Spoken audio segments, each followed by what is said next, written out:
La vente humaine, la vente consciente, c'est pas ce que tu crois. C'est pas ne pas utiliser de technologie, d'utiliser de bots, ainsi de suite. Non, non. Ça, c'est ce que la majorité, tu vois, des gens pensent. Dire, ouais, c'est la vente humaine. Moi, tu vois, je suis humain, j'y vais au contact un par un, patati patata. Ça, c'est bien, mais ça, tu vois, ça, c'est un manque de réflexion, un manque de prise de hauteur. Dans cet épisode de reconnexion, je vais t'expliquer, tu vois, ma vision de la vente humaine et comment, en fait, cette vision, elle est vraiment à l'opposé, si tu veux, de se dire, ah oui, non, on dit non à tout ce qui est automatisation. Parce que regarde, on vit au 21e siècle, vivons avec notre temps, et tout en y apportant, tu vois, des composantes qui pour moi sont fondamentales, c'est de respecter l'être humain. Et la première chose, la première personne avec qui tu dois être en connexion, c'est toi-même. Le reste en découlera. Quand tu es aligné avec qui t'es, quand ce que tu fais, tu vois, ça te met la patate, la banane, c'est parti, tu vois. Tu vois, j'ai une cliente, je l'ai au téléphone, elle était en pleurs. Je me dis, ouais, qu'est-ce qui se passe, qu'est-ce qui lui arrive? Elle me dit, ouais, elle savait plus trop, voilà ce qui se passait, où elle en était. Soit, ça m'arrive assez régulièrement. C'est pas un souci, au contraire, je suis là, tu vois, quand je les coach, pour leur tenir la main, pour passer à travers ces moments, je dirais, de difficulté. Et si tu veux, ce qui se passe, donc on utilise ma méthodologie des 4 corps. Donc les 4 corps, je te les rappelle, c'est le corps mental, le corps émotionnel, le corps physique et le corps énergétique, pour voir ce qui se passe. Et c'est une fois que tu as un alignement sur ces 4 corps que les choses avancent. Imagine-toi un petit peu comme si tu avais un comment dirais-je, je le rencontre, un petit caillou dans un tuyau. Tu vois, tu t'imagines, tu as un petit caillou dans un tuyau, qu'est-ce qui se passe? Très simple, il n'y a plus de flot d'énergie, il n'y a plus de flot d'eau qui circule. C'est la même chose avec ces 4 corps. Quand on a un qui est désaligné, c'est là où tu vas rencontrer les problématiques. Bonjour Isabelle, bonjour Geoffrey, bienvenue. Et si tu veux, c'est là où en fait, tu as toute la différence en fait qui va se faire. C'est qu'en faisant ça, on a regardé. Pour les 4 corps, voilà ce qui se passe. Premièrement, on a commencé à regarder par rapport au corps physique. Premièrement, le sommeil. Est-ce que la personne dort suffisamment bien?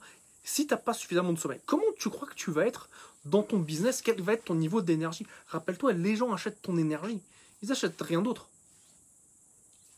Pose-toi cette question. Tu as certainement vu, si ça fait un moment que tu es sur Internet, que des gens vont te proposer, tu vois, par exemple, un script de page de vente. Dis-moi pourquoi. Est-ce qu'en fait, tu prends deux personnes, tu leur donnes le même script, est-ce que tu penses qu'elles vont avoir les mêmes résultats? Est-ce que tu penses que deux personnes qui prennent la même chose vont avoir les mêmes résultats? Si c'est oui, très bien. Mais moi, ce que j'ai vu, c'est que c'est non. Et pourquoi c'est non? Parce qu'il y a une énergie qui est derrière. Tu vois, j'ai fait certains tests, ça va peut-être te paraître dingue. Tu vois, sur mon LinkedIn, j'ai des automatisations pour faire ma prospection. En fonction de mon mindset de chaque semaine, j'ai des résultats qui sont différents. Alors que c'est la même chose. Tu vois, théoriquement, c'est la même chose. Tu vois, je touche à rien. Mais mon mindset d'accueillir les personnes, d'être là pour eux, va être amené à changer mes résultats. Moi, j'ai trouvé ça dingue. En fait, ce qui se passe derrière tout ça, c'est ton niveau d'énergie à toi. Moi, c'est ce que je vois au jour le jour. Et donc, pour reprendre avec cette personne, on a regardé son premier corps, son corps physique. Est-ce qu'elle dort suffisamment? Est-ce qu'elle mange bien? Est-ce qu'elle fait de l'exercice? Et est-ce qu'elle boit suffisamment de l'eau? C'était ça la première question. On a vu qu'il y en avait un des 4 qui n'était pas aligné, qui n'allait pas pour elle n'avait pas fait suffisamment de sport. C'était lié notamment au problème de la Covid et le fait que voilà, le confinement, en fait, elle ne sortait pas suffisamment. Du coup, qu'est-ce qui se passe? Si on ne respecte pas le corps, qu'est-ce qui va se passer? Eh bien, c'est simple, il y a certains mécanismes qui vont se mettre en place, qui vont faire qu'en grosso modo, elle va s'auto-saboter.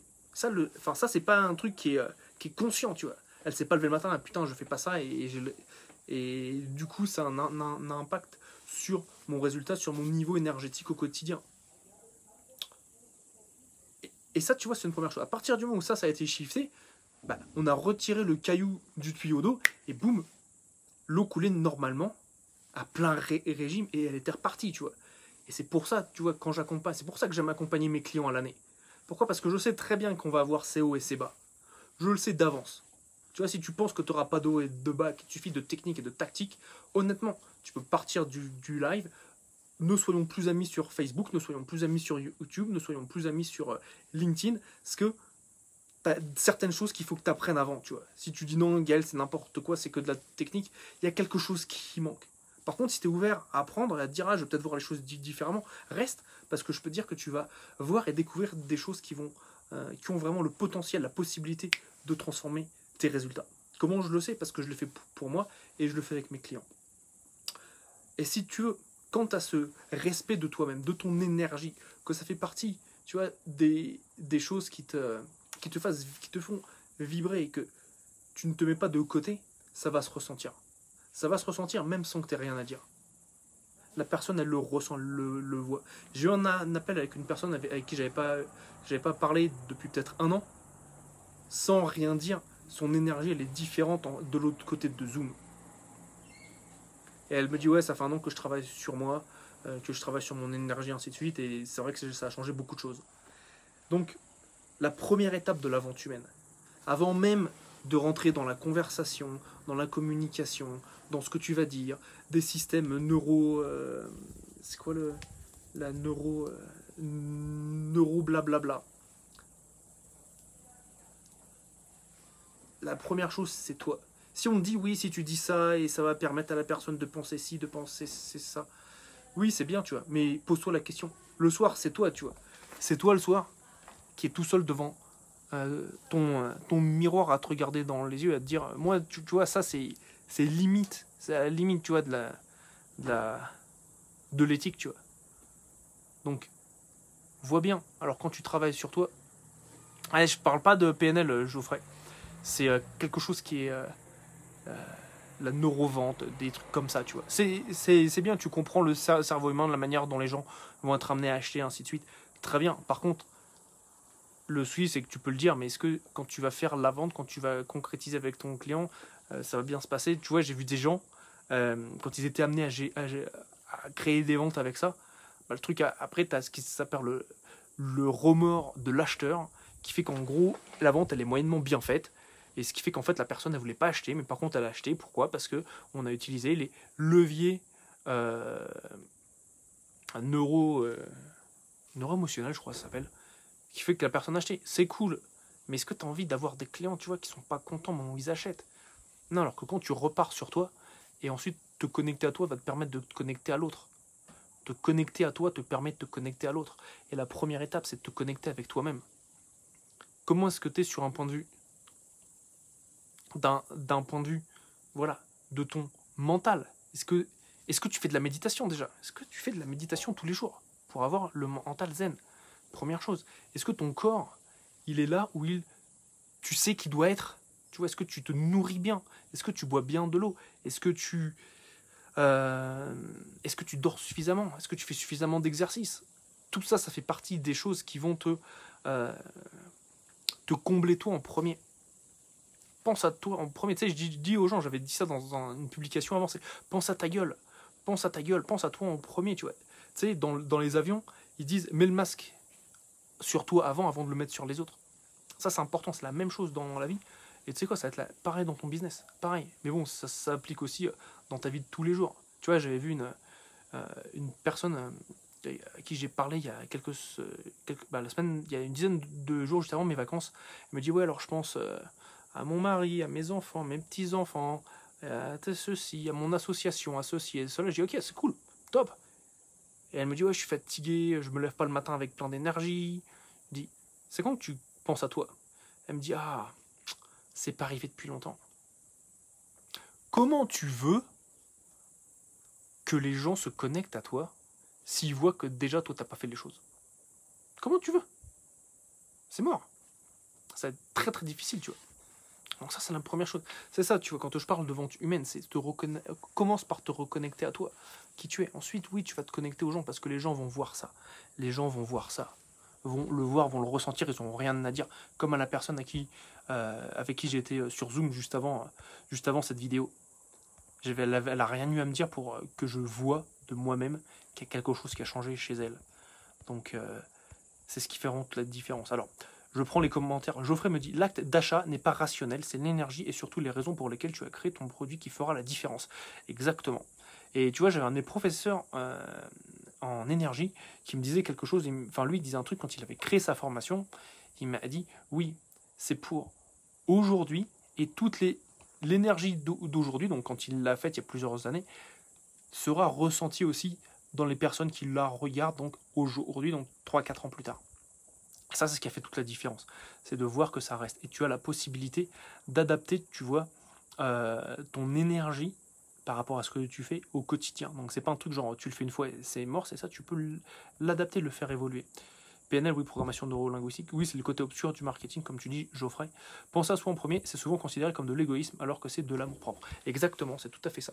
C'est en fait, c'est genre, il y a une conscience collective autour de penser à soi en premier, qui fait que les gens pensent que c'est de l'égoïsme. Mais souvent, en fait, tu vois, les gens qui disent ça, ils comprennent pas et puis ils cherchent pas à réfléchir. Tu vois, moi, je suis fan de personnes comme Zlatan Ibrahimovic et Cristiano Ronaldo. Et les gens vont dire, ouais, putain, Cristiano Ronaldo, le mec, il a un ego de ouf. Ok, la seule chose, c'est que il y a de fortes chances que ces personnes-là n'aient jamais lu un bouquin sur Cristiano Ronaldo, tu vois, ou pareil sur Zlatan Ibrahimovic. Ce qui fait qu'en gros, ils disent n'importe quoi, tu vois. Donc ces gens-là, c'est simple, enfin, ils ont aucun, enfin, tu sais, on dit un truc, on dit, alors c'est une expression anglaise qui dit que les avis, c'est comme les trous du cul, tout le monde en a un. Mais sauf que le truc, ça, c'est quand tu parles avec des gens, tu vois, qui n'ont pas, voilà, qui ont pas fait le travail, tu vois, qui n'ont pas regardé, qui n'ont pas recherché, putain, mais oublie, tu vois. Et c'est ça le souci, c'est qu'il y a beaucoup de gens qui parlent sur des principes et qui sont pas prêts à les remettre en considération, qui pensent qu'ils ont raison. Et parce que le propre de l'homme, c'est deux choses. C'est pour la survie de l'identité, ça s'appelle. C'est soit de vouloir avoir raison, ok, soit d'éviter d'avoir tort. Et une des autres composantes, c'est vouloir avoir raison en montrant que l'autre a tort. Donc déjà, tu vois, quand tu réfléchis à ça, tu dis, putain, il y a quand même... regarde les débats télévisés en te disant ça. Est-ce que les personnes essayent d'obtenir un résultat, ou est-ce qu'elles essaient juste une qui a raison, l'autre est tort, et de montrer que l'autre a tort pour avoir raison. Et pose-toi si ça, c'est la bonne solution, si c'est le type de monde dans lequel tu veux vivre. Donc vraiment, on voit ça. Pose-toi cette question. Et oui. Et pour en venir à ça, penser à soi en premier, c'est la seule chose qu'il faut que tu fasses. Tu vois, si tu regardes, tout le monde est égoïste, tu vois. J'avais un truc, je suis en train de lire un bouquin de quelqu'un qui s'appelle Jordan Peterson. Peterson, ouais. Qui est un docteur en psychologie clinique, qui a écrit un livre qui s'appelle Les 12 lois de la vie. Un livre fantastique. Et il reprend une phrase que je pensais avoir prise, comprise et ainsi de suite, qui est, alors on l'utilise souvent en France, c'était de dire que, en gros, tu dois traiter les autres comme tu voudrais être traité. Aussi, il faut que tu considères ton voisin comme si, enfin, tu dois traiter ton voisin comme tu te traiterais toi-même. En fait, il y a une chose que moi je me suis dit pendant des années, je me suis dit, en fait, c'est juste, en fait, ils veulent dire qu'il faut être gentil avec les gens. Il faut essayer toujours d'être gentil, d'être accommodant et ainsi de suite. Tant et si bien que sur certaines choses, je me suis oublié, tu vois, en essayant d'être gentil. Tu vois, être gentil, ça va te mener nulle part. En fait, là, sur quoi il m'a donné une prise de conscience énorme, c'est de me dire qu'en fait, le voisin, il veut quoi? Concrètement, ton voisin, il veut quoi? Ton voisin, il veut défendre son champ, tu vois. Il veut défendre son jardin, il veut défendre sa propriété, il veut défendre ce qu'il veut. C'est humain, tu vois. Les humains, ils pensent quoi? Ils pensent à eux en premier, tu vois. C'est comme ça que le mécanisme de survie fonctionne. Mais non, mais après, t'as la société qui dit, ah oui, mais c'est de l'égoïsme. Bullshit. Et donc, c'est là où je me suis rendu compte, bah non, en fait, le voisin, il veut quoi? Il veut faire son truc pour lui, tu vois. Et du coup, moi, je vais pas essayer d'être gentil avec lui, je vais essayer d'être gentil avec moi et de défendre mes propres intérêts à moi en premier. Avant de me dire, oui, il faut que je sois gentil ou t'es même pas gentil. C'est, tu penses que la personne va penser que t'es gentil. En gros, tu fais du double pensée. Comme mon thérapeute Thierry me dit, mais Gaël, depuis ça fait longtemps que tu penses pour les gens. Tu penses que t'es Dieu. Tu vois, c'est bam! Je me suis dit, paf, dans la tête. Et non, tu vois. Donc ouais, mettez-vous en priorité. Tu vois, c'est vraiment la chose la plus capitale. Une fois que tu arrives à te mettre en priorité, c'est là où tu vas avoir la possibilité d'être dans l'accueil de l'autre, dans la compréhension, dans l'écoute. Tu vois, mon tout premier mentor, qui s'appelle Wilson Una, qui est un business coach, business mentor en Australie, il nous a toujours dit un truc. C'est du coaching en groupe, c'est pour ça que c'est nous. Il nous disait, tu peux pas aider une personne à sortir de la misère en étant plus pauvre que lui. Il dit, fais ton chemin, avance là où tu veux aller, comme toi tu peux, remplir ta coupe, remplis ton verre, avec ce qui déborde, tu vas pouvoir le donner. Et c'est là où je veux en venir. La vente humaine, c'est comment remplir ta propre coupe en premier. Donc remplis ta coupe. Sur ce, on se voit, eh bien c'est simple, lundi prochain, à la même heure, donc 18h30, pour le prochain épisode de la reconnexion, où je te parle de vente humaine, de vente consciente, de vente connectée. On a commencé aujourd'hui, voilà, par te connecter à toi. Une fois que tu te connectes à toi, c'est là où tu as l'accès pour te connecter à l'autre. Et c'est là où c'est en te connectant à l'autre que tu pourras développer ton entreprise, développer ta vie, faire des ventes, générer des ventes. Et voilà, avoir un business qui prospère comme toi tu veux. Je te dis à lundi prochain, 18h30, pour le prochain épisode en fait. On continue à explorer, tu vois, ces questions de vente humaine, de connexion, de reconnexion à soi-même, pour être amené à générer des ventes, tu vois. Il faut être clair, on est là pour du business, donc on va pas se le cacher. Et on va même le faire avec grand plaisir, avec un grand sourire sur notre joli visage. Parce que quand on vend avec un sourire sur le visage, c'est de la bombe. Quand je rappelle des prospects à qui j'ai pas parlé depuis longtemps, ça me fait plaisir. Voilà. Eh bien, si tu peux pas attendre une semaine et que tu as envie qu'on en discute en individuel entre toi et moi, je sais pas si tu sais, mais j'ai un objectif d'accompagner 100 coachs entre maintenant et la fin de l'année. Contacte-moi. Et puis, soit tu connais peut-être quelqu'un pour qui ce serait pertinent, qui doit écouter ce message. Si c'est le cas, partage-le avec lui. Sinon, un petit like, ça fait toujours plaisir. Ça fait plaisir aussi à l'algorithme de Facebook. Et puis un petit commentaire, pour savoir que tu es là. Je t'embrasse et je te souhaite une bonne fin de journée. Et on se quitte avec la vue sur tu vois, les montagnes de l'Alpe d'Huez. Inspirant. Allez, bonne soirée.